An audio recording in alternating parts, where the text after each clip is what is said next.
gieo vải hạt giống xuống đất.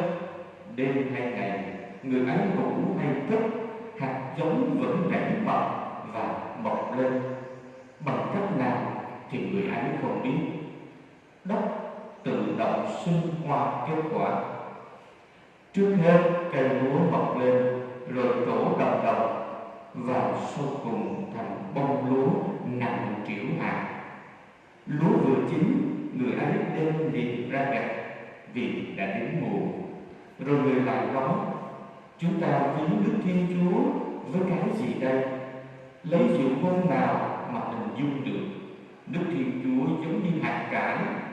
Lúc gieo xuống đất, nó là loại nhỏ nhất trong các hạt giống trên mặt đất. Nhưng khi gieo rồi thì nó mọc lên lớn hơn mọi thứ rau cỏ. Cành nó xum xuê đến nỗi chim trời có thể làm tổ dưới bóng. Người dùng những ngôn tương tự mà giảng lời cho họ, tùy theo mức họ có thể nghe. Người không bao giờ nói với họ mà không dùng dụ ngôn. Nhưng khi chỉ có thầy trò với nhau thì người giải nghĩa hết. Đó là lời Chúa. Lời Chúa Kitô, lời khen Chúa. Kính thưa quý bà chị em và cộng đoàn của mình, bài tin mừng ngày hôm nay kể với chúng ta về việc Chúa Giêsu dùng hai dụ ngôn, đó là hạt giống và hạt cải, để nói với chúng ta về nước Thiên Chúa.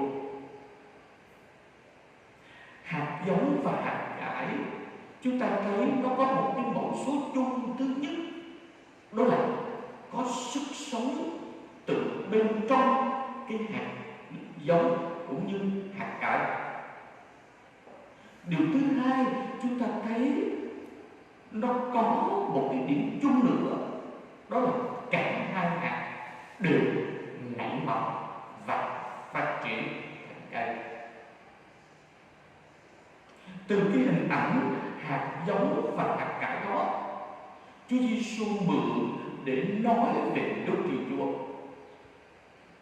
Nước Thiên Chúa cũng giống như hạt giống và hạt cải, đó là nó có một cái sức sống bên trong.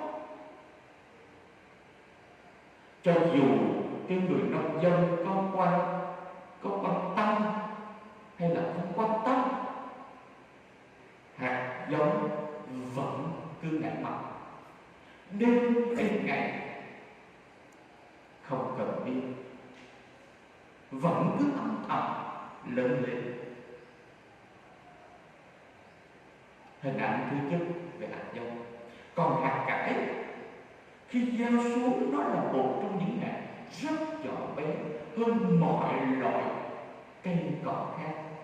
Ấy thế mà khi nó lớn lên thì nó lại to hơn những cây cỏ khác, đến nỗi chim trời có thể đến nương náu nơi đó.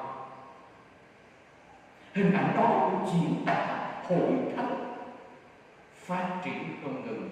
Lúc bấy giờ hội thánh rất nhỏ bé bằng sự hiện diện của Chúa Giêsu và một nhóm nhỏ các môn đệ. Ấy thế mà hôm nay trở thành một hội thánh hoàn vũ trên khắp thế giới, lớn mạnh không ngừng. Từ những cái biểu tượng đó là sức sống từ bên trong của hạt giống và hạt cải, chúng ta thấy nó còn có một biểu tượng, đó là sự nảy mầm. Nước Thiên Chúa có một cái hạt nảy mầm từ bên trong, đó chính là lời Chúa. Lời Chúa sẽ gieo vào lòng người, nó tự đâm sâu nơi tâm trí cũng như cõi lòng của mỗi người cho chúng ta. Và từ tùy nơi cái bản đất cõi lòng của mỗi người Kitô hữu mà nó có thể sinh 30, 60 hoặc 100, hoặc có thể nó sẽ bị chết ngạt nơi mảnh đất cõi lòng của một ai đó bỏ Chúa, lạc xa Chúa, nhạt nhẽo, với Chúa khi sống đức tin của mình.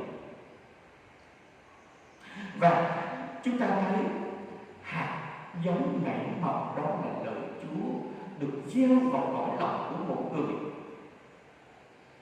Nó làm cho con người biến đổi từ những con người chăn kinh, không tin hoặc là chối Chúa trở thành những con người nhiệt thành, nhiệt tâm với đức tin, với lời Chúa, với việc loan báo đức tin. Và chính vì thế hôm nay hình ảnh Chúa Giêsu dùng để nói về Đức Thiên Chúa qua hạt giống và hạt cảnh.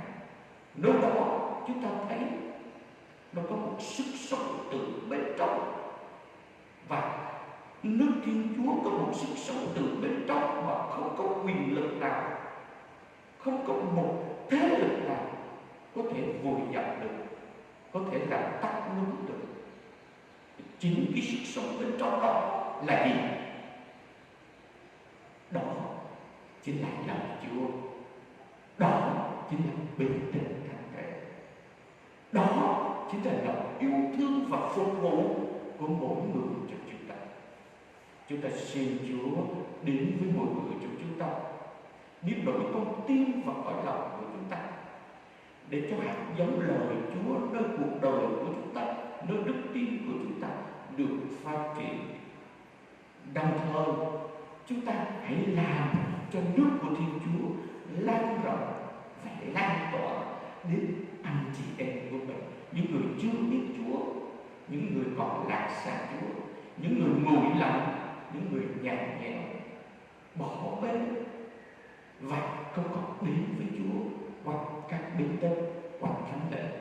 Chúng ta có bổn phận và nhiệm vụ, đó là mở mang với Chúa, đem Chúa đến cho những người lạc xa Chúa, những người nhạt nhẽo, những người bỏ Chúa vì điều này điều kia, vì hoàn cảnh.